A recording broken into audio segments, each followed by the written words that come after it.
Today I'm here with the GPD WIN and the Steam Deck, and they're both gonna fight.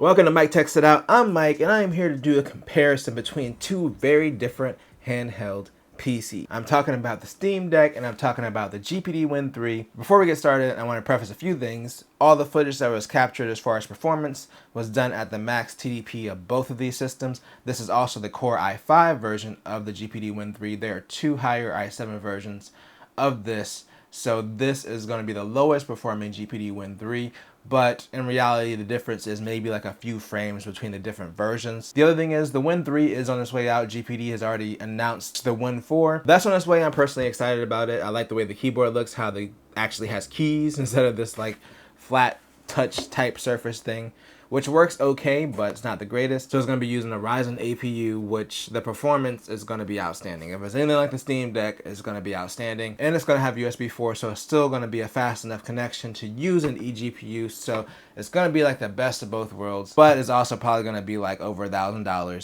So that's where this comes in. I'm sure when this comes out, there's going to be a lot of GPD fans that are looking to get rid of this, or maybe they got something cheaper like a Steam Deck and they want to get rid of it now. So right now, this is around $700 to $800 on eBay. So I can see the prices on eBay dropping even more once the 4 comes out.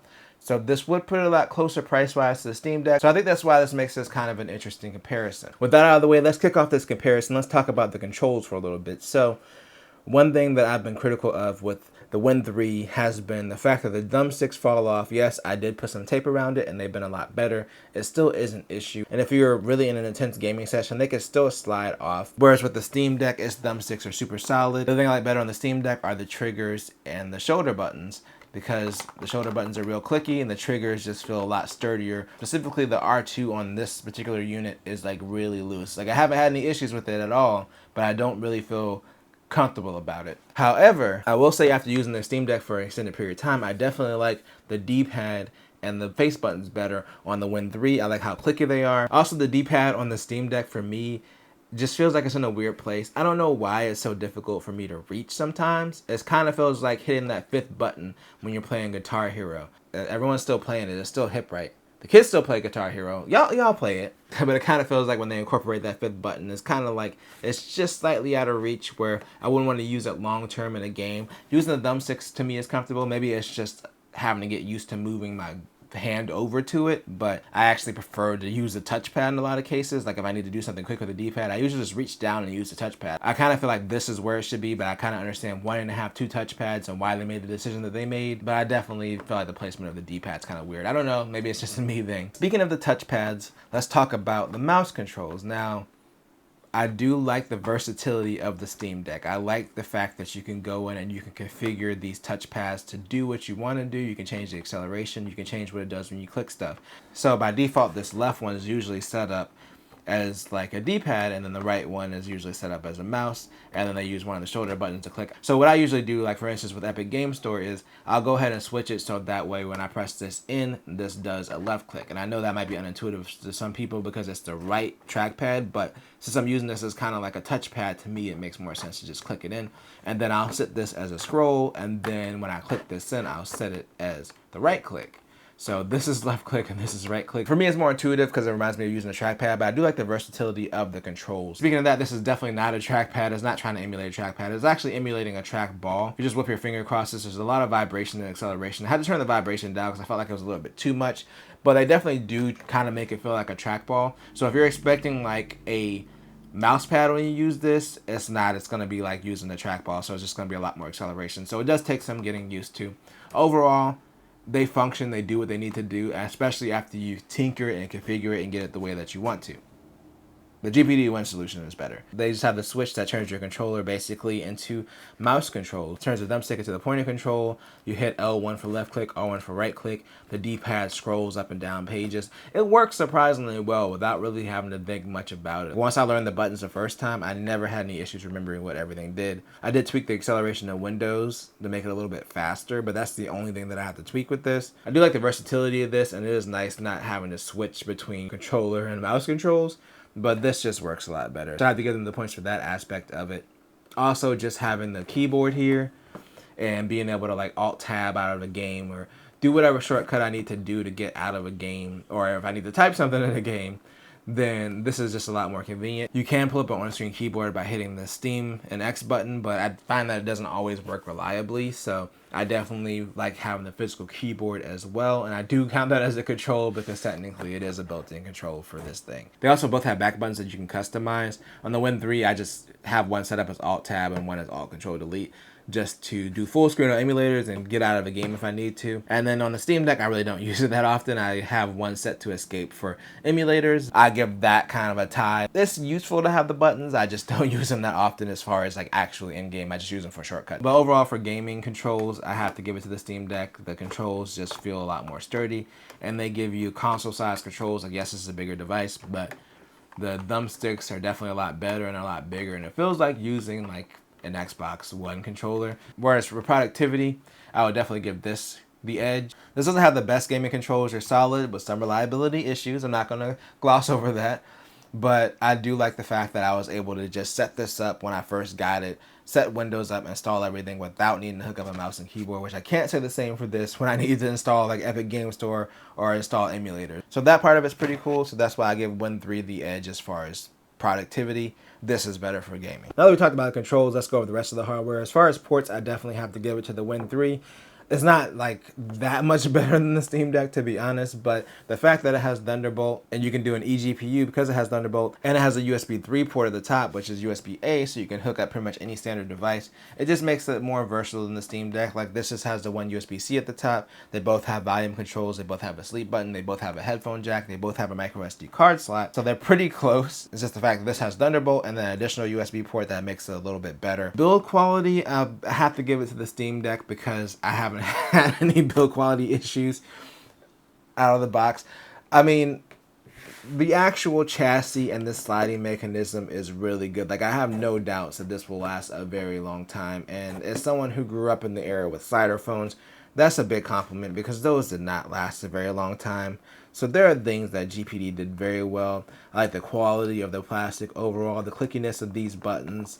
The start and select button, the fingerprint reader works pretty reliably. So there's a lot of stuff that they did right, but the thumbsticks and the triggers, I couldn't give them the win on that. Now the next thing is comfort. Now this part's a little bit tricky. I'm gonna go ahead and give it to the Steam Deck. Because even though I mentioned it was weird for me reaching the D-pad, overall, the grips on the back of the Steam Deck just make it a lot more comfortable to hold for a long period of time. I've gamed on this thing a lot, and I have never felt uncomfortable. This is not uncomfortable as long as you have the grip case. Without the grip case, this thing is almost unbearable, which is why I'm giving it to the Steam Deck because of the out-of-box experience with this. Hopefully the Win 4 is a bit more ergonomic. It has a grip because this thing immediately felt like I was going to drop this when I first got it. This with the grip case isn't quite as comfortable as a Steam Deck, but it's comfortable enough to use like for an extended period of time. But without the grip case, it's pretty awful. As far as reaching the controls, because this is a smaller footprint, I definitely like this better. I would say that part of it's more comfortable. It's laid out the way that you would think like a standard handheld would be laid out, whereas this is kind of all the controls going across the top, which works, but like I said, the D-pad for some reason is still awkward. All right, next we gotta talk about OS, because we got Steam OS versus Windows. And it's really going to depend on what you want. I can't say which one is actually better. I will say, as far as from a gaming experience, I enjoy SteamOS more because it really is one of the best OS for gaming. And I'm including the Switch in there. I'm throwing shade at the Switch's UI too. Steam did a great job with their UI. And I like the fact that when I add like a third-party application, like I added Epic Game Store, it kind of runs it in its own individual window. And it kind of just takes all the outside distractions of whatever's going on in Windows out of the way, having to really worry about what programs running in the background and shutting everything down. It just runs everything in its own little container. It's just a nicely laid out OS. Desktop mode, I feel like it leaves a little bit to be desired. I have the 64 gig version of the Steam Deck. I think this is where it shows that it doesn't have an SSD. It's using eMMC memory. As far as desktop performance, sometimes they can be okay. But like for instance, when I first switch, there's always a period of time where it just freezes. Everything has to load in. And then sometimes if I open multiple applications, it takes a little while because a lot of your OS performance comes from your storage. Whether you're on Linux or Windows or Mac, if you have a slow drive, you're going to get slower performance. So I do think that this is probably just a result of me having the 64 gig Steam Deck, but the desktop performance is pretty bad. I definitely wouldn't use it for productivity. I would definitely go with something like the Win 3, which let's go ahead and talk about it. You got Windows. There's good and bad things about it. I have no complaints about the OS slowness. Productivity is a monster. Like, you can open up multiple windows. I can have 3,000 tabs open, not 3,000 literally, but if you're playing a game where like the performance is barely there, like you're barely maintaining that 30, you're definitely going to want to have everything in the background closed. So it's just a lot more management as far as running games because you don't have to worry about compatibility as much from an OS level. It does give you more versatility. For instance, I have my Game Pass games up here, whereas on the Steam Deck, I can only play them streaming right now. But also, if I was buying a device that I wanted to use as a computer and for gaming, I would definitely want Windows. So it's going to depend what you want. For a pure gaming aspect, I think Steam OS is better. But I don't know if their desktop mode cuts it as far as making it a productivity device. The other issue with it is it seems like when you reboot, it just takes you back to the regular SteamOS mode. There's probably a way to change it in the settings. I'm glad Valve put it in there, but it really feels like an afterthought. It kind of feels like it's just in there so you can go and tinker and install additional stuff if you need to. But the main big picturesque mode in SteamOS is the way that it's meant to be used. So again, it depends on what kind of device you're looking for. If you really want a productivity device, this is going to be better. You can install Windows on Steam Deck, but the experience still is kind of weird, especially with the controls not really working on a lot of applications outside of Steam, which is why I've pretty much stayed away from it. So again, Valve did a great job with customizing this version of Linux for their handheld, but Windows is also Windows and compatibility is going to be there. Like, I wanted to play Rumbleverse and I was playing it for like a week and then they did an update and it stopped working through Proton. I still have the Win 3 though. There are some games that are not compatible with Proton right now, but there are a good number of games that just work. But in the same sense, I can say that there are some games that don't work on Intel's drivers. If you want something that's focused on productivity and gaming, then of course the GPD WIN 3 is going to be better. If you just want something that's mainly focused on gaming, then a Steam Deck is going to be better in that aspect. So OS is really a toss-up. It just depends on what you want. I personally am really like a Steam OS though. That's just me. Speaking of OS, let's talk about portability. Now, if you look at these systems, then you can obviously tell which one's the better portable. It's obviously the Steam Deck. Okay, I get it. It's huge. Okay, but it's not just about the size. If I'm going somewhere and I want to play something on that trip, then I would definitely pick the Steam Deck because the sleep-wake function on the Steam Deck is just so much better than the GPD WIN 3. And it's not the fault of the device. It's just Windows Sleep is awful. Every time you do sleep on here, you got to hit the Windows button. You got to wake it back up. Your game has like a 50% chance of just crashing while Windows is asleep. It's not really designed to suspend games. Also, Windows in offline mode can just be an awful experience. Like, there's probably going to be certain things that don't work, games that don't want to launch, whereas this was designed not only to work in offline mode, but it has a functional sleep. Look when I hit the sleep button. Look what happens. You see what happened? I hit that sleep button and came right back on. Let me hit the sleep button on here. Let's see what happens. Oh look, it went into hibernation. This is not what I want to do when I want to resume my game or my Windows experience. That's why I would give portability to the Steam Deck. If I really want to have like a Switch-like experience and not have to worry about like, oh, I'm on the bus. I'm getting off the bus. I don't want to have to try to hurry up and save and exit the game properly so I don't have to worry about it crashing while Windows is asleep. Whereas this, I don't even have to worry about it. So far, I haven't had the sleep and suspend fail me on any game, and I've left God of War running for days and come back to it and it's just working. Like, it's amazing to have that in a PC. The other thing, of course, is battery life. They both suck. Let's not sugarcoat it. If you're playing like a AAA game like a God of War, you're going to get about an hour out of both of them. That's just the way it is. If you're playing like an emulator or like a less graphically intensive game, you can probably squeeze like 3 or 4 hours out of either of these devices, but if you're pushing them to the max, the battery life is going to be garbage in both cases. So battery life isn't really a thing that I would even consider in the portability category because they're both awful. The other thing I want to add though is I did say while I'm making a trip, Now, if I'm talking about the trip and the destination, especially if I'm saying something long term, I would probably want to take the Win 3 and an eGPU, especially if I'm like, okay, I might need some serious computing power. It's really not a bad package. Like, this thing is smaller. I can fit an eGPU in a bag.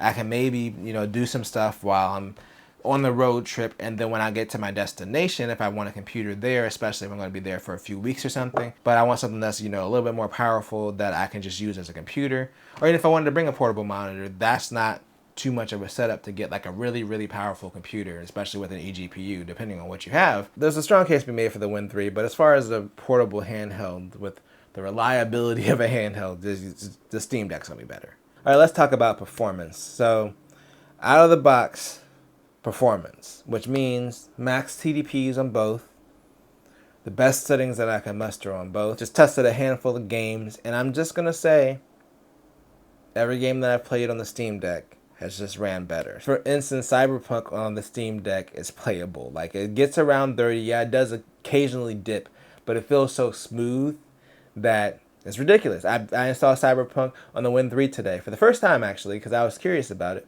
And it actually does kind of run on low, 20-ish frames per second. It does feel a little sluggish. It doesn't really feel like the greatest experience. And the thing is, that's on low settings. Steam Deck was running at 30 with a mixture of medium to high settings. So I could really drop this to low and get even better performance. The GPD Win 3 can be great in certain scenarios, but if you're on like an edge case, like for instance, God of War, barely runs for me. I didn't even waste time getting that much footage. It's at like 20 something frames per second, and this is already on low with FSR trying to help out as best as it can. And it's just not really playable up here. I mentioned this in the GPD Win 3 video, like it's better for me to stream it on this device. But then look at this Steam Deck. Like, it's running it above 30, it's smooth. I'm on original graphics settings, so I'm on basically the PS4 graphics preset. There is FSR being used, but it was also being used on the Win 3, and it didn't even help it break 30 on low. So something like this, it just kind of mops the floor with the GPD Win. I also tested Nier Automata. This one surprised me because this is kind of an older game. So I tested Nier Automata, and I've always been getting great performance on the Steam Deck with it, like above 60 most of the time. I played it on the Win 3 and I was getting around 30. And again, this was like on low settings. This is on the low preset. The other thing I tried, of course, was Elden Ring, which Elden Ring actually does run great up here. It runs great on both. But again, it's one of those scenarios where I'm getting similar performance on the Win 3 on low, whereas on the Steam Deck, I can have it like on medium and I'm still getting around 30 frames per second. Consistently. And the effects in that game just look better, especially being able to run it at medium versus low. So yeah, in most cases, I would take the Steam Deck over the Win 3. I'm going to get a lot more longevity out of it as a handheld, because if I'm running these games on like medium to medium high right now, when newer games come out, I can probably get away with running those on low. Eventually, of course, there's going to be a need for a new handheld, a more powerful one, but I feel like you're going to get a lot more life out of this as a handheld. The only exception, the only thing that I found that the GPD Win was better at was emulation. So the main thing I like to emulate is PS2. I also am starting to dabble with PS3, so I installed PS3 up here as well. But I was surprised when I found that Tony Hawk Underground on the Steam Deck doesn't run super well. Like, it's it's fine sometimes, but it frequently dips, and you can kind of tell in the audio like when it's dipping, and it's constant.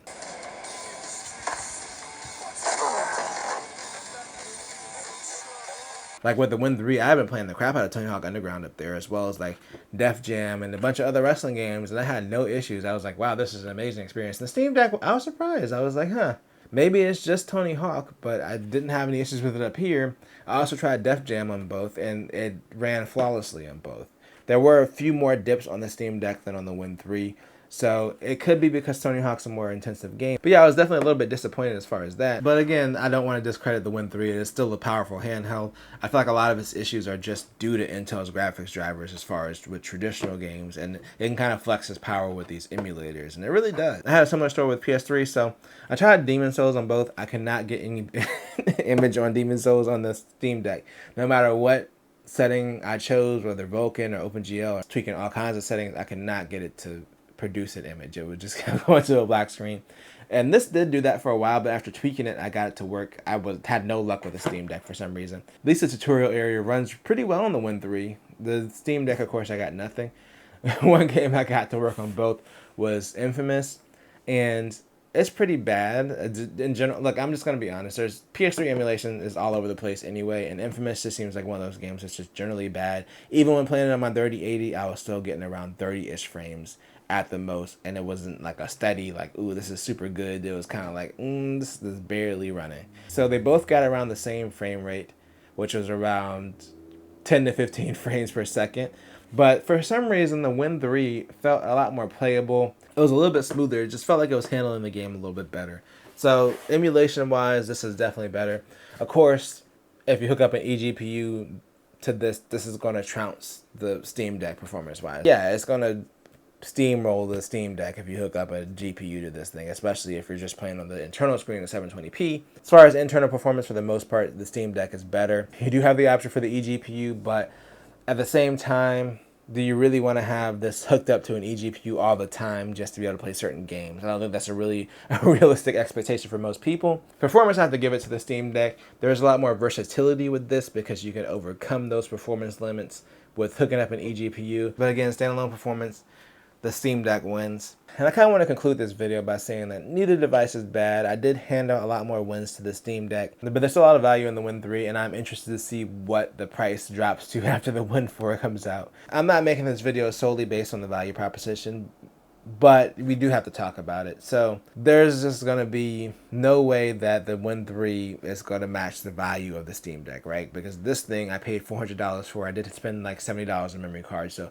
$470 versus I think I spent around $900 on this. So yeah, double the price for not double the performance. It's just not going to add up. But I do like the fact that I can use an eGPU. I'm actually going to start using this as a second editing rig, so that way I can spend time with my husband while in his room and I can just edit videos on this thing. As a computer, this is a lot more useful to me, and I am still glad that I bought it and paid for it. But when we talk about value and someone was buying this brand new, I'd be like, absolutely not. I would say, like, don't pay full price for this. Wait for the price drops. $600 to $700 would be a really good price for this. Even if it can't outperform the Steam Deck, if you are looking for this as like a mini PC, I still think that's a good price, and it's a fair price for what this offers. Now, as for me, this has been my daily driver since I got it. This has been more of a secondary device because I just like mainly using this to play games while I'm working.